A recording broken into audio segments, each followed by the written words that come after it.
And in this video today, I'm going to talk about another misunderstood and controversial aspect of Maimonides' thought. What drove Maimonides to the study of Aristotelian philosophy? We saw in the Guide of the Perplexed that Maimonides has established 4 bedrock principles which underlay any religion worthy of the name and to which any religious adherent must subscribe to in his heart and in his mind. They were, in order of importance, that God exists, that he is a unity, that he is incorporeal, and that he created the universe from nothing, creation ex nihilo. Maimonides rejected the doctrine of the Kalam Muslim theologians, as well as the Jewish Kalam of Rabbis Saadia Gaon and Bachya ibn Bakuda, because they reversed this order. They reversed it by putting creation first. And Maimonides believed that this led to the crisis of theology. They assumed that they could only prove the existence of God by first proving the creation of the universe, from which it followed that it must have had a creator. But, as we saw in Guide 174, since there is no Loctite proof for creation, this method left the existence of God in the lurch. But without God, there's no prophecy, no revelation, and no religion either. It also left the other 4 requirements of religion in the lurch, for the Kalam, by making creation primary, also made not only existence, but the unity and incorporeality of God depend upon that unprovable premise. Theology had therefore failed in its primary mission. Worse yet, the believer with the wrong idea of God really has no idea of God at all. He's not just wrong about God, but he's completely ignorant of God and unconscious of his own ignorance. This develops from what Maimonides says in a slightly different context in Guide 160, where he says, "I do not merely declare that he who affirms attributes of God has not sufficient knowledge of his Creator, but I say that he unconsciously loses his belief in God." It turns out that the mistaken believer is really a kind of unconscious atheist. Bad belief drives out the good. Maimonides recognized that the Kalam approach led to the crisis of 12th century theology. Maimonides was impressed, however, that Aristotle came to a belief in the existence of God based on his understanding that everything in the world was in motion. It followed that there must be an unmoved mover at the commencement of all causal chains, keeping everything in motion in our universe. Building on this, the Aristotelians were able to develop the other first three requirements of religion, not only that God existed, but that he was a unity and incorporeal. The problem, though, was that they did not believe in the 4th requirement of religion, the principle of creation ex nihilo. And because of that, they denied the belief in divine transcendence.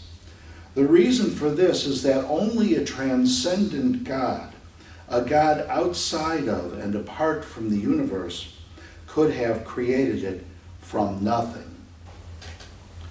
Of these 2 dangers, the Kalam's basing divine existence on proof of the creation of the universe, and of philosophy's rejection of creation and therefore divine transcendence, Maimonides recognized that the Kalam danger was worse, because there was no coming back if you undermined the existence of God.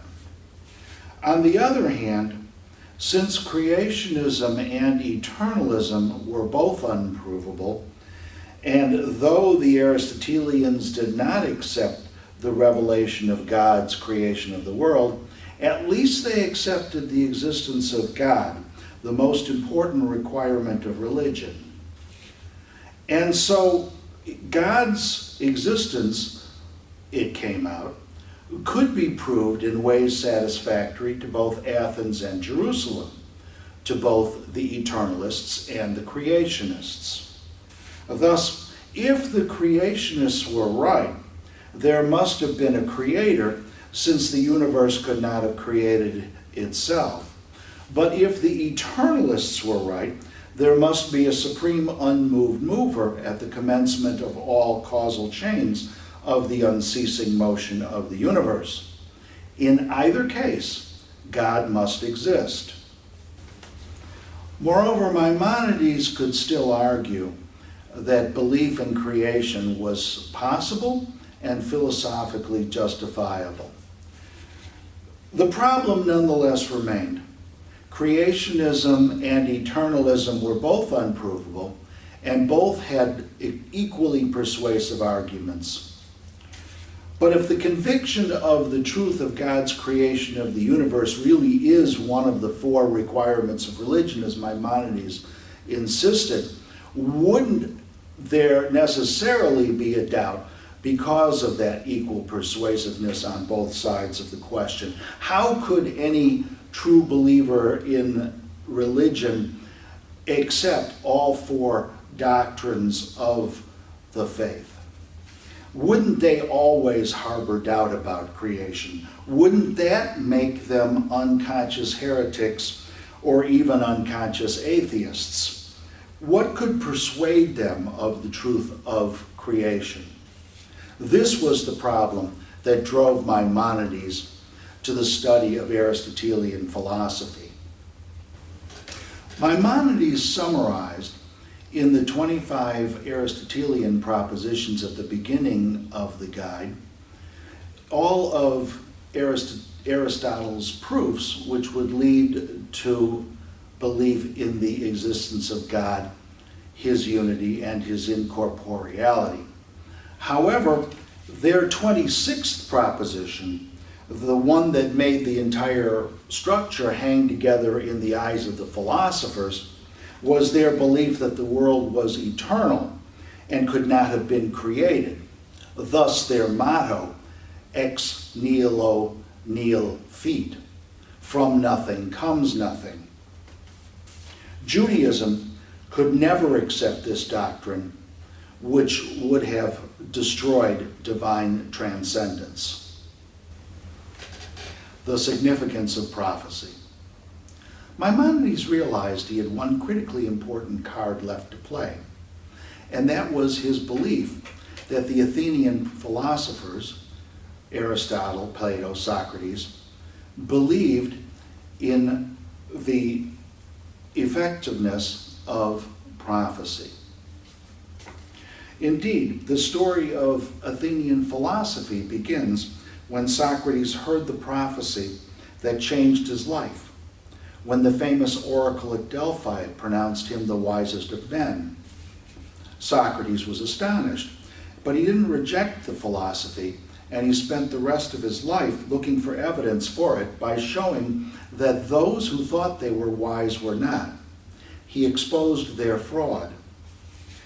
Importantly, he accepted the oracle's prophecy. Maimonides believed that the Athenian philosophers were committed pagan believers who accepted prophecy as a reliable source of human knowledge.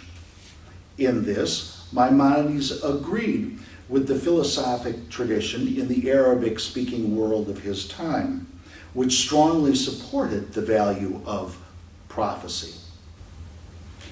Since divinely inspired prophecy was thus a recognized source of true knowledge, Maimonides could call upon prophetic wisdom as a third party to decide the perfectly balanced question upon which transcendent religion depended, the question of creation.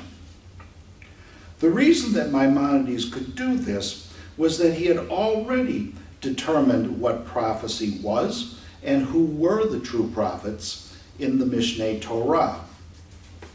He wrote there, "Not everyone who performs signs or wonders should be accepted as a prophet. Only a person who is known to be fit for prophecy beforehand, that is, his wisdom and his good deeds surpass those of all his contemporaries. If he follows the paths of prophecy in holiness, separating himself from worldly matters, and performs a sign or wonder that says he was sent by God, we are commanded to listen to him, as Deuteronomy 18:15 states. Listen to him, or as it says in the King James, unto him ye shall hearken, elav tishme'un. But if the prophet disputed the prophecy of Moses, we should reject him." Thus, an authentic and authenticated prophet could be the deciding third party. A prophet could tip the scales toward the creationists and complete the argument for our conviction of the truth of the four requirements of religion. It's proper to accept the prophetic revelation of the truth of creation ex nihilo.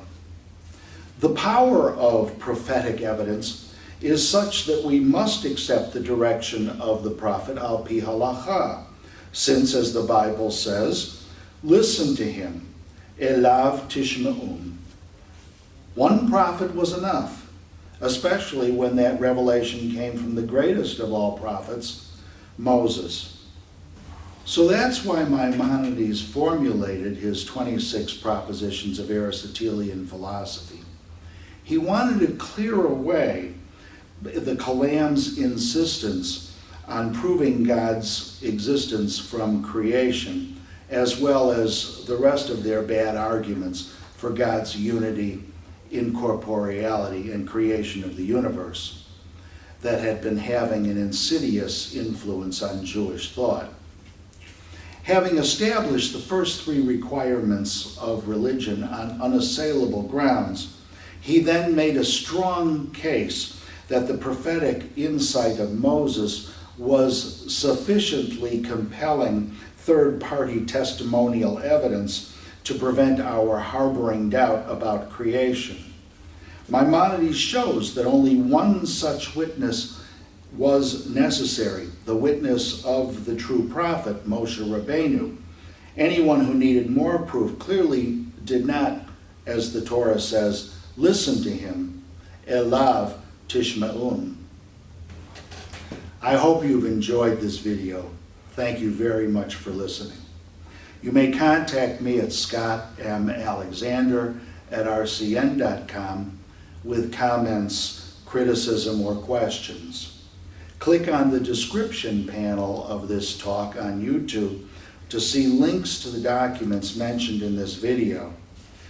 Please visit my website, Maimonides-guide.com, to see my commentary essays on each chapter of Maimonides' Guide of the Perplexed, now completed through the entire first volume, together with other associated essays I've written, podcasts, and important links.